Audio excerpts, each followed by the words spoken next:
Hello class, now we will see the eighth problem. तो eighth problem है आपके सामने। Half of a herd of deer are grazing in the field and 3/4 of the remaining are playing nearby. The rest 9 are drinking water from the pond. Find the number of deer in the herd. तो यहाँ पर क्या है, एक झुंड है, एक group है, हिरन का एक ग्रुप है। अब उस ग्रुप में हमें पता नहीं कितने हिरन हैं, तो मान लेते हैं एक्स हिरन है। यहाँ पर प्रॉब्लम में दिया है कि आधे हिरन जो है वो ग्रेजिंग कर रहे हैं फील्ड में, और जो बचे हुए हैं उनके 3/4 हिरन जो है वो आसपास कहीं खेल रहे हैं, और फिर उसके बाद में जो बच गए हैं 9, उसमें से एक पॉन्ड में पानी पी रहे हैं। तो हमें पता करना है कि कितने डियर हैं हर्ड में। तो यहाँ पर प्रॉब्लम की शुरुआत आप करेंगे सॉल्यूशन। यहाँ पर क्या कहेंगे, आप कहेंगे कि let the number of deer in the herd is equal to X. ऐसा मान लेते हैं कि जो नंबर ऑफ डियर हैं हर्ड में वो कितने हैं, एक्स है। Let the number of deer in the herd is equal to X. अब यहाँ पर एज पर प्रॉब्लम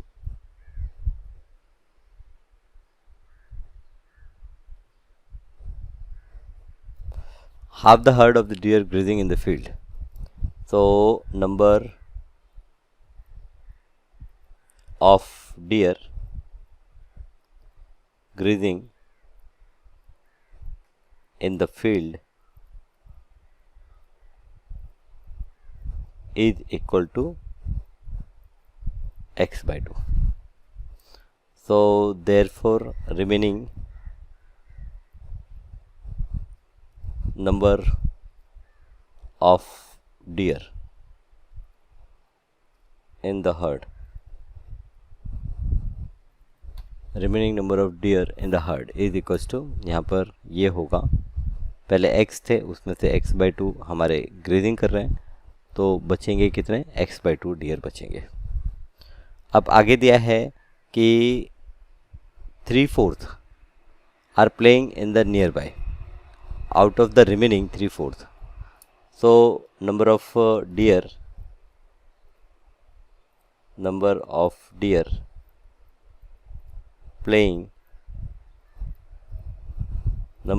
playing nearby, कितने डियर पास में खेल रहे हैं, so they are 3/4 of the remaining. So remaining is x by 2, x by 2 के 3/4, तो यहाँ पर ये हो जाता है 3x डिवाइड बाई 8। तो इतने जो डियर हैं वो नियर बाय प्ले कर रहे हैं। सो देयरफॉर रिमेनिंग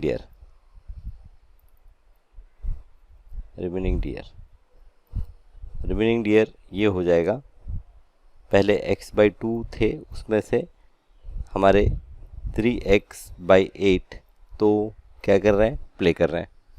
सो यहाँ पर हम डिनोमिनेटर सेम करते हैं, ये 8 है, इसे 8 करने के लिए 4 से मल्टीप्लाई कर देंगे, तो ये हो जाएगा 4x divide by 8 minus 3x divide by 8। So remaining deer is equals to 4x minus 3x is x। So remaining deer होंगे x by 8। So remaining deer is x by 8। ये जो x बाई 8 डियर हैं ये क्या कर रहे हैं, ये प्ले कर रहे हैं, ओके, पास में कहीं पर खेल रहे हैं, right. So 1/8 deer they are playing nearby. Okay, अब यहाँ पर एक और चीज़ दी है कि जो रिमेनिंग डियर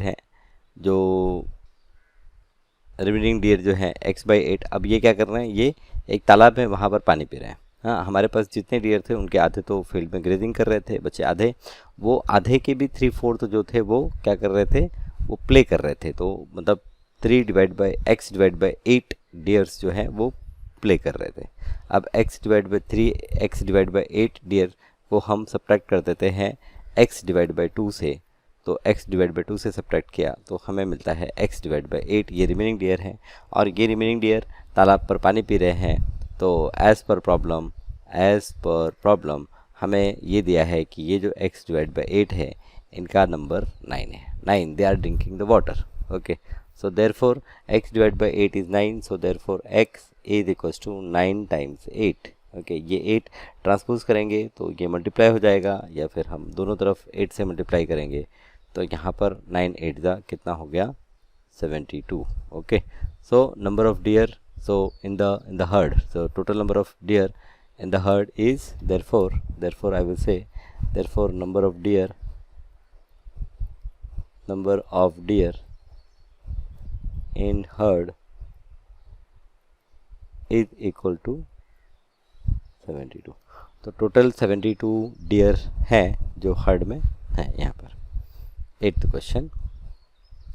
9th क्वेश्चन है अ ग्रैंडफादर। तो यहाँ पर ये जो 8th क्वेश्चन था ये थोड़ा सा डिफ़िकल्ट है लेकिन बहुत अच्छा है, इंटरेस्टिंग है, सॉल्व करके दिल खुश हो गया। अ grandfather is 10 time older than his grand daughter. He is also 54 year older than her. Find their present ages। तो यहाँ पर दो लोग हैं, एक ग्रैंडफादर है एक ग्रैंड डॉटर है। तो यहाँ पर grandfather and grand daughter,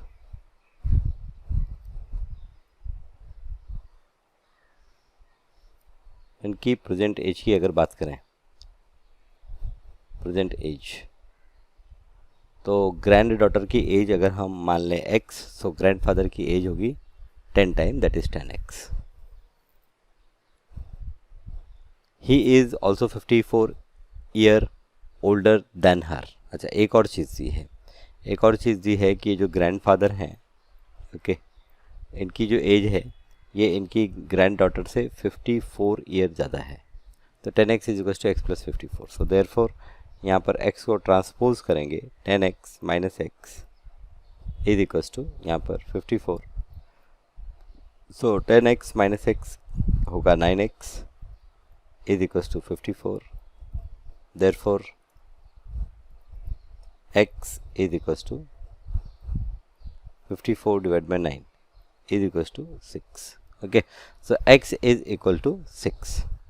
so find their present age। तो यहाँ पर the present age of granddaughter, so therefore हम लिखेंगे the present age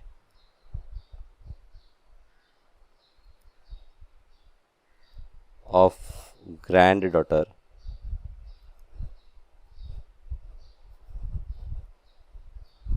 is 6 years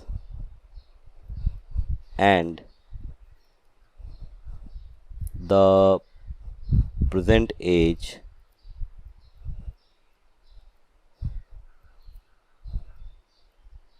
of grandfather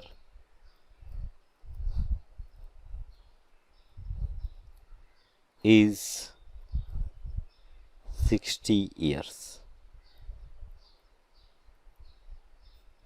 तो यहाँ पर जो ग्रैंडफादर हैं उनकी प्रेजेंट एज 60 ईयर है, जो ग्रैंड डॉटर है उनकी प्रेजेंट एज 6 ईयर है। ओके, तो ये प्रॉब्लम तो आसान था, सिंपल था। नाउ लास्ट प्रॉब्लम यहाँ पर है अमन's age is 3 time his son's age. 10 year ago he was 5 times his son's age. Find their present age. तो अमन की जो एज है 3 टाइम है हिज सन की एज। तो यहाँ पर सन और अमन, यहाँ पर प्रेजेंट एज की बात करें, प्रेजेंट एज, तो सन की present age x, so Aman की present age 3 time of that is 3x। 10 year ago, तो यहाँ पर 10 ईयर एगो, तो 10 ईयर एगो जो सन की एज होगी वो होगी x माइनस 10 और जो अमन की एज होगी वो होगी 3x minus 10. So 10 years ago he was 5 times his son says. So as per problem,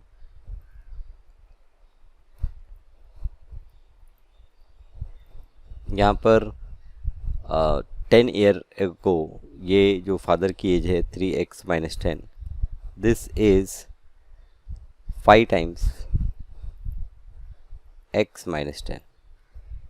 तो हमें प्रेजेंट एज फाइंड आउट करनी है.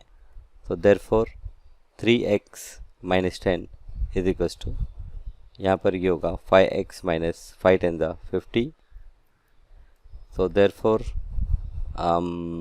क्या करें हम, 3x को बोथ द साइड सब्ट्रैक्ट कर दें, या ये 3x को हम ट्रांसपोज कर दें राइट में, और ये -50 को ट्रांसपोज कर दें लेफ्ट में. सो -50 ट्रांसपोज होगा लेफ्ट में +50, और 3x राइट में ट्रांसपोज होगा तो -3x. हमने क्या किया, हमने, आप ऐसा भी समझ सकते हैं कि बोथ द साइड हमने 3x से सब्ट्रैक्ट किया है और 50 ऐड किया है. ओके, तो यहाँ पर 50 minus 10 is 40, और यहाँ पर 5x minus 3x is 2x. so therefore 40 divided by 2, अब 2 से हम डिवाइड कर देंगे both the side, so we will get 40 divided by 2 is equals to x. therefore 20 is equals to x, therefore x is equal to 20. तो यहाँ पर x 20 है, तो therefore the age of son is 20 and the age of Aman is 3 times 20. so therefore age of son, present age लिख सकते हैं, present age of son is 20 years. तो by default अगर मैं कुछ नहीं कह रहा हूँ तो present age की बात कर रहा हूँ. therefore and present age of Aman is 3 times 20 is equals to 60 years. so अमन की प्रेजेंट एज 60 साल है, और अमन के बेटे की जो प्रेजेंट एज है वो 20 साल है. ओके, सो ये थे आपके कुछ वर्ड प्रॉब्लम. तो यहाँ पर टोटल 1 2 3 टोटल 10 वर्ड प्रॉब्लम्स हैं जो हमने 3 लेक्चर्स में डिस्ट्रीब्यूट किए हैं. आई होप सारे 10 प्रॉब्लम्स आपने समझे हैं. ओके, सो ठीक है, चलिए अगली क्लास में मिलते हैं, और कुछ और इसी तरह से प्रॉब्लम शेयर करेंगे, डिस्कस करेंगे.